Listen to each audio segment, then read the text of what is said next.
Hey YouTube, what's going on? Son of Sanguinius here, and today we're going to be continuing our Blood Angels Tactics videos by going over the Techmarine. So the Techmarine comes in at 50 points. He is Weapon Skill 4, Ballistic Skill 4, Strength 4, Toughness 4, 1 Wound, Initiative 4, 1 Attack, Leadership 8 with a 2-up Armor save. For War Gear, he has Artificer Armor, Bolt Pistol, Bolt Gun, Frag and Crack Grenades, and a Servo Arm. And his special rules are, and they shall know no fear, Furious Charge, Independent Character, Blessings of the Omnissiah, which says in each of your shooting phases, instead of firing one of your weapons, you can repair a single friendly vehicle that he is in base contact with or embarked on. You can also heal weapon destroyed or immobilized results. And let's see. You add one. You roll a d6 and you add 1 to your die roll for each servitor with a servo arm in his unit, and an additional 1 if the Techmarine has a servo harness. Also, he has bolster defenses, which says after deployment but before scout redeployments and infiltrate deployments, nominate 1 piece of terrain in your deployment zone. This cannot be one that you have purchased as part of your army. The terrain piece's cover save is increased by 1 for the duration of the game, up to a maximum of 3+. Note that this piece of terrain can only be bolstered once. So then, I suppose it's worth mentioning the servitors here. Their stats are Weapon Skill 3, Ballistic Skill 3, Strength 3, Toughness 3, 1 Wound, Initiative 3, 1 Attack, Leadership 8 with a 4-up Armor save. Their war gear is just a servo arm, and their only special rule is Mind Lock. Unless the unit also contains a Techmarine, an unengaged unit that contains at least 1 model with this special rule must roll a d6 at the start of the turn. On a 4+, the special rule has no effect. On a 1, 2, or 3, the unit is mind locked until the start of its following turn. A mind-locked unit may not voluntarily move, shoot, or charge, but must still complete compulsory moves such as pile-in and fall-back moves.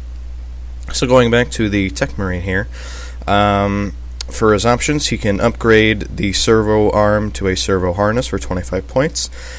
He may instead replace his servo arm with a jump pack, may take items from the melee, ranged, and or special issue war gear lists, may replace bolt pistol and or bolt gun with a power axe, may include up to 5 servitors in his unit, so to speak.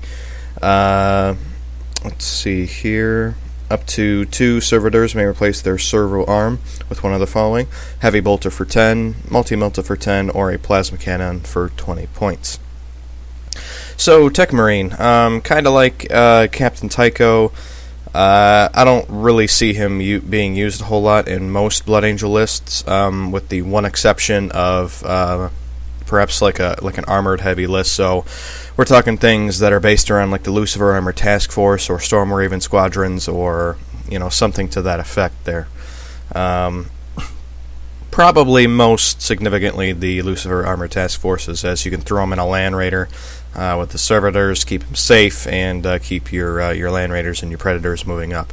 Also for any kind of squadron vehicles too. Like for example, if you instead wanted to run them outside and you had a squadron of say ball Predators, you could give him a jump pack and have him be able to keep up with the vehicles that he's trying to heal.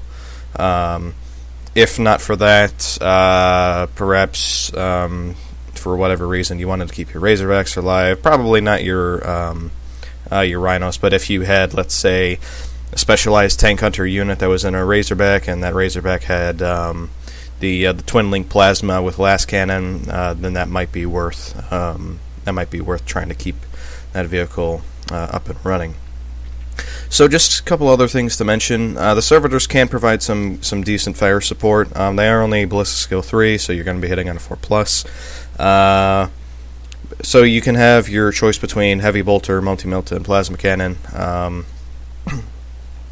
Honestly, for the points, I'd probably go with the Multi-Melta. The Plasma Cannon could work, although you're going to get only 3 inches reduced from your scatter, so make sure that there is nothing in the general vicinity that could be harmed by friendly fire if you choose to do that. Honestly, it's probably be best to keep the servitors out of close combat, especially with that mind lock special rule. So if the Techmarine dies, then your servitors are kind of screwed, which is why I don't really like putting a whole lot of points into them, especially when you consider the fact that, well, the Techmarine does have a 2-up armor save. He doesn't have any invulnerable save, and he only comes with 1 wound. So, honestly, stray bolter fire can take him out.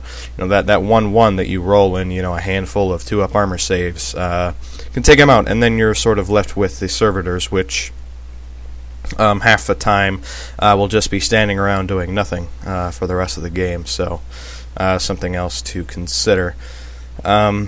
Overall, he is a cheap HQ, the cheapest HQ. I double-checked. I think last time I said the Sanguinary Priest was the cheapest HQ. That is false.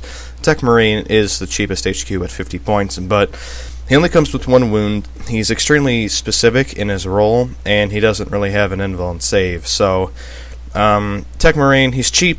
He can do some interesting things, but really, unless you're running like a very heavy armor build, I really don't see any point in bringing him. Anyway, that's all I got for this video. Please feel free to leave a comment down below, like and subscribe, and I will see you guys in the next video.